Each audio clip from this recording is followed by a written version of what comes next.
Hello friends, ഇന്ന് നമ്മൾ നോക്കുന്നത് സോളാർ ഹീറ്റർ നമുക്ക് വെക്കുന്നതിനെക്കുറിച്ച് അതിൻ്റെ കാര്യങ്ങളാണ് നമ്മൾ ചെക്ക് ചെയ്യുന്നത്. ഇത് 200 വാട്ടിൻ്റെ vquardൻ്റെ സോളാർ ഹീറ്ററാണ് വന്നിരിക്കുന്നത്.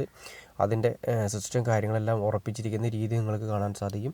അതായത് ടാങ്കിൽ നിന്നും, അതായത് മെയിൻ ടാങ്കിൽ നിന്നും ഒരു 3 അടി അല്ലെങ്കിൽ ഒരു 4 അടി താത്തിയിട്ടാണ് നമ്മൾ ഈ സോളാർ സെറ്റ് ചെയ്യേണ്ടത്. അല്ലെങ്കിൽ റിട്ടേൺ വെള്ളം വരാനും അതുപോലെ തന്നെ അതിൻ്റെ ചൂടുവെള്ളം റിട്ടേൺ എടുത്ത് പ്രശ്നങ്ങൾ ഉണ്ടാകാനുള്ള ചാൻസസ് കൂടുതലാണ്. അതുകൊണ്ടാണ് താത്തി വയ്ക്കണം എന്ന് പറയുന്നത്. അതായത് മെയിൻ ടാങ്കിനേക്കാൾ താത്തി വയ്ക്കണം.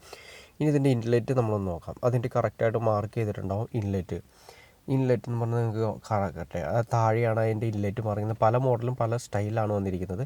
അത് നമ്മൾ ഇൻലെറ്റ് കൊടുത്തിരിക്കുന്നത് CPVCയുടെ ചൂടുവെള്ളത്തിൻ്റെ പൈപ്പാണ് കൊടുത്തിരിക്കുന്നത്. ഈ ചൂടുവെള്ളത്തിൻ്റെ പൈപ്പ് കൊടുത്ത് പോകുന്നതിൻ്റെ കൂടെ തന്നെ കണ്ടോ, അപ്പുറത്ത് പോകുന്ന ഈ പൈപ്പ് ഒരു നോൺ റിട്ടേൺ വാൽവ്, അതായത് വൺ സൈഡ് മാത്രമേ ഇന്നിലേക്ക് മാത്രമേ വെള്ളം കയറുള്ളൂ എന്നുള്ള റിട്ടേൺ ആയിട്ട് വെള്ളം തിരിച്ച് ഇതിലെടുക്കാതിരിക്കാൻ വേണ്ടിയിട്ടാണ്. അത് ചൂടുവെള്ളം ഇനി അതിൽ നിന്ന് റിട്ടേൺ എടുത്ത് ഈ പറയുന്ന പച്ചവെള്ളത്തിലേക്ക് മിക്സ് ആവാതിരിക്കാൻ നോൺ റിട്ടേൺ വാൽവ് കൊടുത്തിരിക്കുന്നു. പച്ചവെള്ളം ചൂടുവെള്ളം മിക്സ് ചെയ്ത് വന്നിരിക്കുന്നു. പിന്നെ ഇത് ഔട്ടാണ് വന്നിരിക്കുന്നത്.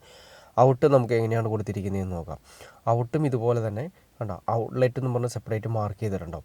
ഈ ഔട്ടിൻ്റെ അവിടെ ഒരു ടീ ഇട്ടതിന് ശേഷം നേരെ മുകളിലേക്ക് എയർ കൊടുക്കണം. എയർ കൊടുത്തില്ലെങ്കിൽ ഫ്ലോ പ്രശ്നം ഉണ്ടാക്കാനും അതുപോലെ തന്നെ വെള്ളം ഇറങ്ങാതിരിക്കാനും ചാൻസ് ഉണ്ട്. ഈ എയർ വെക്കുന്നതിന് ഒരുപാട് കാര്യങ്ങളുണ്ട്. നമ്മുടെ സാധാ പച്ചവെള്ളത്തിൻ്റെ ടാങ്കിൻ്റെ അതേ ഹൈറ്റ് വേണം ഈ എയറിന് കൊടുക്കാനായിട്ട്. കാരണം അതേ ലെവലിൽ തന്നെ വെള്ളം ഈ പൈപ്പിൽ ഓൾറെഡി ഉണ്ടാവും.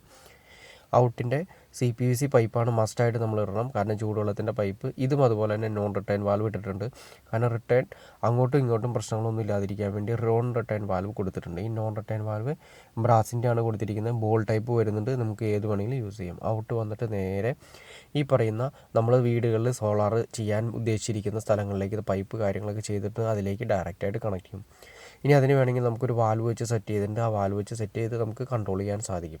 ഇത് സോളാർ ഹീറ്ററിൻ്റെ തന്നെ നമുക്ക് ഇതിൻ്റെ അകത്ത് വേണമെങ്കിൽ അതായത് ഹീറ്ററിൻ്റെ ഓപ്ഷനും കൂടി ഇതിൻ്റെ അകത്ത് സെപ്പറേറ്റ് ഉണ്ട്. നമുക്കൊരു കോയിൽ കൊടുത്ത് സപ്ലൈ കൊടുത്ത് ചെയ്യുന്നതിനും പിന്നെ സെപ്പറേറ്റ് ഓപ്ഷൻ ഉണ്ട്.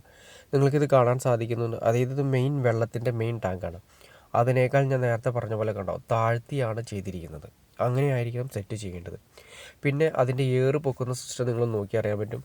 മെയിൻ ടാങ്കിൻ്റെ മുകളിൽ കുറച്ച്, അതായത് ടാങ്കിൻ്റെ എയർ കൊടുത്തിരിക്കുന്ന അതേ ലെവലിൽ അല്ലെങ്കിൽ കുറച്ച് മുകളിലേക്കായിരിക്കണം ഈ സോളാറിൻ്റെ എയർ, അതായത് ആ സോളാറിൻ്റെ എയർ കൊടുത്തിരിക്കുന്ന ലെവലും ചെയ്യേണ്ടത്. കാരണം ഓട്ടോമാറ്റിക്കായിട്ട്, കാരണം ചൂടുവെള്ളമായതുകൊണ്ട്, തിളയ്ക്കുന്ന വെള്ളമായതുകൊണ്ട് ഇത് ഓൾറെഡി പൊങ്ങിപ്പോകാനുള്ള ചാൻസസ് കൂടുതലാണ്. അതായത് അത് പച്ചവെള്ളത്തേക്കാൾ ചൂടുവെള്ളത്തിൽ പൊങ്ങിപ്പോകാനുള്ള ചാൻസസ് കൂടുതലാണ്. അതുകൊണ്ടാണ് നമ്മുടെ ഈ ഹൈറ്റിനേക്കാൾ കുറച്ചുകൂടി ഹൈറ്റിൽ വെക്കണമെന്ന് പറയുന്നത്. അല്ലെങ്കിൽ എന്ത് സംഭവം എന്ന് വെച്ചിട്ടുണ്ടെങ്കിൽ സോളാർ നമ്മൾ സെറ്റ് ചെയ്താലും ആ ലെവലിൽ ടാങ്കിൻ്റെ സെയിം ലെവലിൽ സെറ്റ് ചെയ്താലും കുറച്ച് വെള്ളം ഭയങ്കരമായിട്ട് ചൂടാവുന്ന സമയത്ത് അതിലൂടെ പുറത്തേക്ക് ചൂടുവെള്ളം പോകുന്നതായിട്ട് കാണാൻ സാധിക്കും.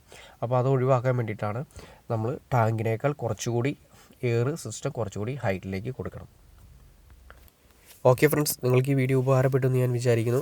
ഇനി എന്തെങ്കിലും ഡൗട്ട്സോ കാര്യങ്ങളോ ഉണ്ടെങ്കിൽ തീർച്ചയായിട്ടും കമൻറ്റ് ചെയ്യാൻ മടിക്കരുത്.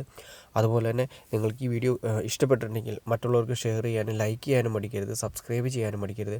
ഓക്കെ ഫ്രണ്ട്സ്, ഇനി അടുത്ത വീഡിയോയിൽ കാണുന്നവരെ ഓക്കെ.